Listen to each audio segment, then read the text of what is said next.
দাদা, তোমার সাথে এই সুন্দরী যুবতী মেয়েটা কে? তোর দাদি। মুরব্বী মুরব্বী, একদম ফাইজলামি করবেন না। সত্যি করে কোন তো ওই মেয়েটা কেনা? তোর মা সেরা। আপনার বউ? একদম ঠিক বলছো। এই হইল আমার নতুন বউ কুলসুমা। বোমা, এই সংসারের চাবি নাকি তোমার কাছে? সংসারের চাবিটা আমরা বুঝাই দাও। একটা কথা কইলেই হইলো, উইরা ইসা জুইরা বসতেছেন তাই না? মা, খবরদার কইতাছি, এই সংসারের চাবি তুমি কারো কাছে দিবা না। চুপ থাক বেয়াদব, এইখানে বড়রা কথা কইতাছে আর তুই ছোট হয়ে নাক গলাইতেছিস কেন? হ্যাঁ, আল্লাহ, এইসব আমি কি দেখতাছি? এসব তুমি কি করতেছো?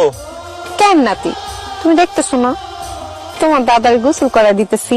দাদি, তুমি কত সুন্দর যুবতী একটা মাইয়া, তুমি কেন এরকম একটা বুইরা খাটাসে গোসল করাইবা? খবরদার, আমার জামাইরে বুইরা খাটাস কইবা না। আমি এসব আর সহ্য করতে পারতাছি না, আমার হিংসা লাগতাছে। আমার জামাইরে আমি গোসল করা দিতেছি, তোমার হিংসা লাগে কেন?